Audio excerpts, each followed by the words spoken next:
तर या संपूर्ण बातमीबद्दल आता प्रतिक्रिया यायला सुरुवात झालेली आहे। विनायक राऊतांची प्रतिक्रिया समोर येते या बातमीनंतर, बघूयात काय। दुसरीकडे एकनाथ शिंदे यांची भेट घेतली आहे नारायण राणे यांनी, आणि या भेटीमध्ये निलेश राणे यांना कुडाळ मतदारसंघातून तिकीट मिळावं या संदर्भात चर्चा झाल्याची माहिती मिळते। याचा अर्थ भाजपने त्यांच्या डोंगरावर लात मारलीच आहे। त्यामुळे सगळ्या पक्षाचा प्रवास करणं हा नारायण राणेंसारख्या बेईमान आणि गद्दार माणसाचं ते धर्म होऊन बसलेला आहे।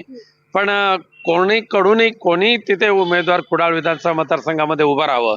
शिवसेना उद्धव बाळासाहेब ठाकरे आणि महाविकास आघाडीचे उमेदवार वैभव नाईक 1001% निवडून येणार म्हणजे येणार। पण याच्या आधी कोकण म्हणजे शिवसेना हे जे गणित होतं, त्यानंतर लोकसभेमध्ये नारायण राणे यांना तिकीट मिळालं, ते जिंकून आले, आणि आता पुन्हा एकदा भाजपच तिकीट मागताना बघायला मिळते।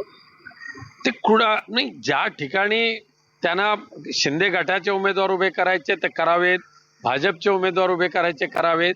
लोकसभेमध्ये ज्या गैर पद्धतीने ती लोकसभेची निवडणूक लढवली आणि जिंकली, तो प्रकार विधानसभेला होणारच नाही। आता कोकणातले मतदार सावध झालेले आहेत। या बदमाश लोकांपासून कोकणला सावरायचं असेल, ज्यांनी छत्रपती शिवाजी महाराजांच्या पुतळ्याशी सुद्धा बेईमानी केली, त्या पुतळ्याच्या माध्यमातून सुद्धा करोड रुपये लाटलेले आहेत, अशा या शिवरायांच्या गद्दार माणसांना मात्र भविष्यामध्ये कोकणामध्ये थारा द्यायचा नाही, आता कोकणवासियांनी निश्चित केलेलं आहे।